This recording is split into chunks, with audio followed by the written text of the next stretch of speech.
lethal. 1-0 in this series. Will it be an equalizer by Rebellion, or will EVOS Legends end it here, getting a clean sweep? Here it is, EVOS versus Rebellion. This is where it gets interesting because they have brought the Kadita once again for Dreams to take.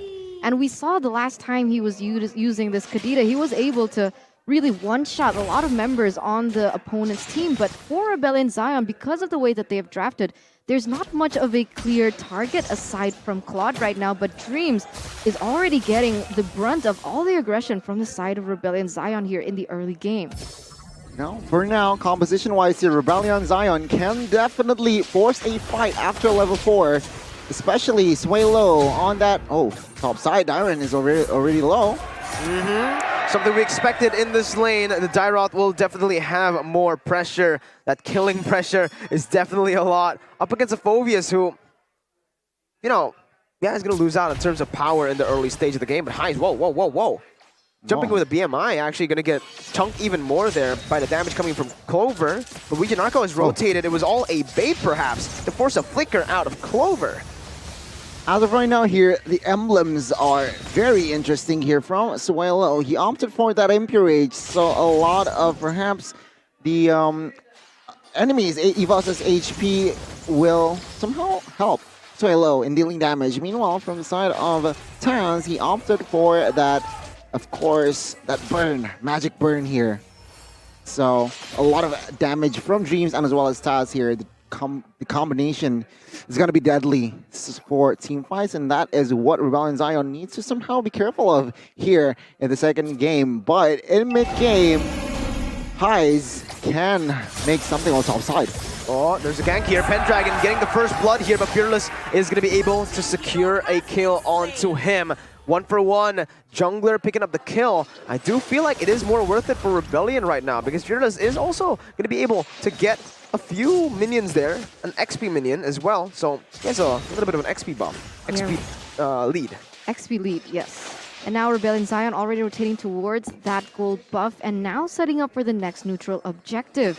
But we have to be able to locate the fact that EVOS Legends, they're already trying to prevent this from happening, perhaps looking for a reset. But Tsutsujin is nowhere to be found. He's actually opted to go for the enemy buff and leaving this uncontested to the hands of Rebellion Zion. But look at this. Dreams gets a little bit punished here from the damage onto Suelo as well as Taz. Oh, gotta be careful though, because Tsutsujin, he's caught in a very tough situation. He is gonna be able to actually secure that purple buff. So it's all good for EVOS Legends. They do lose out on the turtle, and Rebellion are already moving towards that bottom side. Clover doesn't have to flicker for another 8 seconds here. He needs to be careful. Notices it, backs away. Smart movement by EVOS so far, but Rebellion have been the aggressors. Seems like emblem-wise here, a lot of penetration here from the side of EVOS Legends. All 5 members, they want to deal damage, and yeah, it seems like not much frontline presence from the side of EVOS Legends, which can be exploited by the side of Rebellion Zion. We'll have to see though with Wijanarko and as well as Fearless, with 3 fighters, practically they might just force fights after fights. And EVOS Legends, they are heavily relying on that Call of Altar. Dreams though, dealing damage out to Wijanarko. Not going to be able to burst down a roamer this early on, but Taz is looking for a steal, forcing the Retribution out. Again, both of the teams not really trying to force anything on the map. No neutral objectives, so they don't need to look for any crazy fights. But in the top side, Dyron and Pendragon going up against each other. Pendragon actually clearing out the waves here. Maybe setting up for a gank in the mid lane, or possibly just buying some time for the rest of the team as he is able to actually distract Fearless to go up top.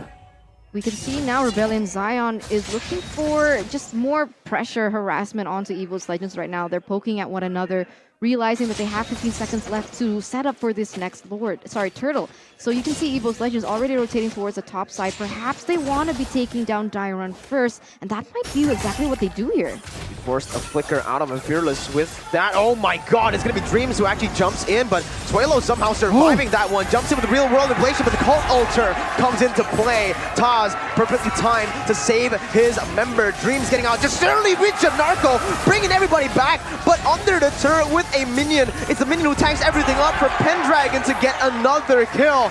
2-4-0, EVOS Legends. They come out on top on this one, but they do not want to stop. Rebellion trying to go for more. Taz going for the recalls, taunting Rebellion. Amazing disengage and re-engage from the side of EVOS Legends, realizing that they were kind of caught beforehand, but they are going to be contesting for this next turtle, and Sutsujin is going to be able to win that battle. A lot of action here for the past minute, but EVOS Legends, Sutsujin claims that turtle before he gets taken down. What happened topside was, again, Wijanarko claiming the remembers, but fortunately for side of EVOS Legends, there are still minions within the turret. So, no, the aggro didn't hit on towards the players. Take a look at the items here. We can see that Claude already with that VHS, but he also built a defense item there, steel-like plates, to somehow negate the damage from the side of that Clover and as well as Pendragon. EVOS Legends with almost 1,000 gold lead. It seems like their items here is almost ready to perhaps force fight. Remember, they are very strong after 4, and especially at this moment, they are already at 8. So their ultimates is already at level 2, so perhaps expect more action from side of EVOS Legends. That's perhaps might be what they're going for right now, because we can see Pendragon already harassing that top side, and meanwhile, the other members from the side of EVOS Legends, they're not standing idly by. They're looking for the next re-engage perhaps, especially now that they are gonna land their focus onto the gold lane. Again, heavy emphasis on that bottom side. Highs jumping with the Blazing Duet onto Clover, who is able to flicker out with the torn apart memory as well. Dreams catching both of the members of the Petrify and finding the kill onto Highs. Clover dishing out the damage for Dreams and Sutsujin to capitalize. 2-0 once again. And it's based off of a play by Rebellion. Fearless, way too aggressive. Gonna get taken down by Clover. The torn apart memory was not even necessary. And here in the back lines, Suelo, real world manipulation canceled out. He's still staying in that bottom side. This is risky. It's a 4-man dive. A Breath of the Ocean connects Todd, bringing him back for the enhanced chain to connect. Rebellion here getting picked off one by one. And again, it's always Rebellion who have been the ones being aggressive, but EVO just capitalize. Who needs a frontline? Who needs a frontline for EVOS Legends? We don't need a frontline. We have a cult altar. We have a cult altar. That's enough sustainability for us. What we want is damage and playmaking potential, and that's exactly what they're able to replicate and implicate on the board here. But here, once again, it actually is going to be EVOS Legends being able to take the next turtle, despite the fact that Rebellion Zion had their eyes on the prize as well. Oh, top side, Dyren. Ooh, I'm surprised Pendragon didn't go for that one. He had the Abyssum Strike. No, he doesn't. All right, that's why. He has a flicker though. Again, Rebellion Zion on the back foot. Donnie. Oh, Highs jumping in. Taz, Shadow Stampede. They have such good disengage. And even Wijanarko. No. Unable to get that. I'm offended. It's EVOS Legends with a 3.7 thousand gold lead. I gotta say, in game number 1, I was quite surprised that Dreams was an MVP, but in game number 2, he has to be MVP, right? With on this Kadita, a lot of plays were just enabled by him opening, initiating, and again, Dreams comes in, harassing the minds of Rebellion Zion. And Rebellion Zion now, what they need to do here in particular is, again, find a good fight with 5 and just protect Highs, heavily relying on a good initiation from Wijanarko and expect much from Highs. Oh my goodness. There you go. Forcing a flicker out. I'm offended. Bringing Pendragon back in. Breath of the Ocean canceling it out. But there you go. The Cold Altar comes into play. But the Blazing Duet actually bursts everyone down. And this might be it. The position for them to get the damage done. Clover unable to use the torn apart memory to finish off the side of High just there. Dreams running away. They're going to be trying to get out. Clover used the flicker already. Jiren going to be able to bring Dreams back in. Dodging away from the Breath of the Ocean. Bottom side. Brody falls. They're grabbing kills left and right, just like you guys can grab food with the 50,000 discount right now. grb.to/MPL. Scan the QR code if you want an easy route for that one. Initially, what was created by the side of EVOS Legends, that gold gap has now been diminished to only 1,500. They lost a few members in that particular area, but they were able to push that top side. Ooh, meanwhile, Wijanarko getting quite aggressive here in that mid side, looking for a pick perhaps to, keep up the momentum that they have already built. But we can see the rotations happening from Rebellion Zion as well in that top side. Now you see what I mean though, Eterna. The Blazing Duet taking all of the Cult Altar health instantly, right? That DPS, that basically feels like a burst because of how rapid it's shooting, but the Cult Altar can kind of be countered by that. Yeah, it seems like now EVOS Legends with somehow they are now the ones who are pressured by the side of Rebellion Zion. Sure, it is still a battle here, it's still a power grab, but Rebellion Zion with that play earlier, they have managed to find a good effective team fight with 5 members on rotation. It seems like they are going to replicate it once again, especially with the Lord now up. They can't mess around here. Of course, bot side needs to be cleared, and if not, EVOS Legends can somehow grab that advantage. If it not, yeah, I guess they are letting that turret collapse bot side. We can see that Rebellion Zion have started to respect that magical damage coming in from EVOS Legends, but the conceal play has been worked. Oh, very good reaction, but again, the Blazing Duet just takes all of the Cult Altar HP, and Clover will fall. It's traded in by a tier 2 down below. Like you mentioned, Gani, they did not send anyone down there, but in the mid lane now, Fearless gonna get immobilized, gonna get caught there by Pendragon, taking him down 1 for 1, and that is definitely not worth it for Rebellion. They've lost their jungler. Wijanarko trying to disengage, will be able to do so. And it's actually EVOS Legends who won in that pressure game and even in the trades. Ooh, yeah, you're right. You're right. This is a little bit more difficult now that Rebellion Zion have started to reach their power spike. So initially what was very dominant by EVOS Legends in that early game has now started to turn. We are entering the 12th minute of the game. The Lord has already spawned, and Rebellion Zion, they want to go for this. They want to go for this. EVOS Legends as well. I mean, Setsujin just grabs his Holy Crystal. So expect perhaps more aggressive plays from this guy, not just grabbing the neutral objectives, not just grabbing the objectives as well. Perhaps with that Holy Crystal, he will definitely deal damage. Highs here, it still has no kills, but top side. Dreams, oh, you are very mobile, but I don't know if you're able to get out this one. Wow, wow, what a play. Petrified to cancel out Wijanarko, and man, EVOS, they capitalize on that bottom. No, that top side actually, Wijanarko getting caught in the enhanced chain and everything. He's gonna be taken out, Dyron jumping left and right, but the Cult Altar is there to prevent any damage from coming into their actual health bars. EVOS Legends on the back of Dreams, baiting the other members out. They catch way low, and it's most probably a free Lord here, unless Fearless can make a miraculous play to steal it. Doesn't seem like he wants to. No, he's going to be prioritizing his buff first and foremost. He doesn't want to risk it this time around. 4,000 gold lead, a Lord on the way. They don't exactly have the wave manipulation cleared up just yet. And because of that, they've actually lost a turret there in that bottom side, Gunny. A lot of misplayed occurred here. Rebellion Zion in the past 2 minutes. They overcommitted on towards Dreams, and EVOS Legends manages to capitalize on the other side of the map, and it was Sway Low that was isolated.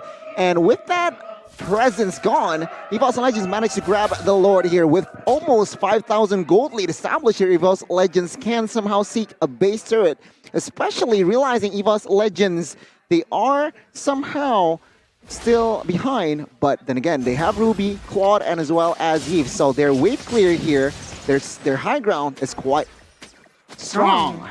You're right, and they're really going for this. EVOS Legends, they're trying to collapse all 3 lanes, but they can't. They don't have the pressure in that bottom side, so let's see what EVOS Legends can do. Oh man, they went in for that engage, the BMI as well, as that's behind actually dishing in a lot of damage onto that back line against 3 members with Wind of Nature, buying a lot of time, but in the top side, Setsujin, very objective base, just gets going. Wait, he can actually go for the siege. No, base, Setsujin, he's onto it, and Rebellion Zion, they're getting macro to death.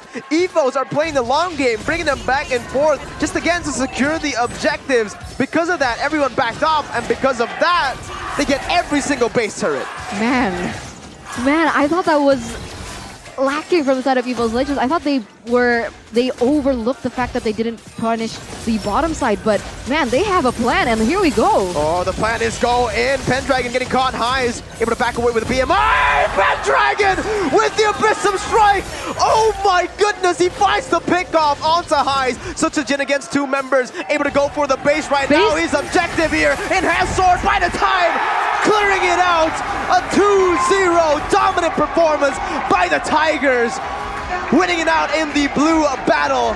Nice game. GG. Well played. 200 IQ calculation by Sutsujin at the very end. He was so close to get taken down. If he misplayed that, that would have been disastrous. Remember, it was the First Lord that wasn't enhanced. We just talked about the composition of the Rebellion side being strong in the high ground with Ruby, with Claude, and as well as Yi, but it wasn't translated on the defense. EVOS Legends manages to distract the members of Rebellion Zion, and yeah, with the help of Pendragon, with the help of Sutsujin, they managed to dismantle Rebellion Zion in the second game and make it close the series out with a 2-0 fashion. EVOS Legends have done their job to potentially be the halftime champion of the playoffs, of the regular season right now. All they need to do is wait to see how Onyx does in that next match. Oh, they are wishing the worst for Onyx They to are. stay at the top here, but they have taken back their top position from Aura Fire. They We're have. able to climb up there as, again, EVOS were actually taken down by Alter Ego, but man, that was a really good performance by EVOS Legends, securing a 2-0. Gani, it looked shaky in the mid-game because Hyde was able to get a few good blazing duets in, and the Call Alter was a non-factor, but they played around that. They played around it, and I gotta be honest, even though Rebellion Zion found found their rhythm somehow, I wasn't really convinced. I feel like EVOS Legends is still in control of the game, and it's quite evident that with the First Lord, they were just ahead by what, 2,000? 3,000? Almost 5, but like, it's so hard to somehow defend that. Sutsujin's objective gameplay made EVOS closer to become the half-season champion. Ladies and gentlemen, we are now still witnessing the #1 spot is still up for grabs for EVOS or Onyx Esports, or even, not Aura, but EVOS and Onyx are still somehow headed to head. Yeah, it was a nice 24 hours for Aura Fire being at that #1 position. I'm quite glad for that. Did you guys share that? Of course. Yeah? Oh. Just wait till the playoffs.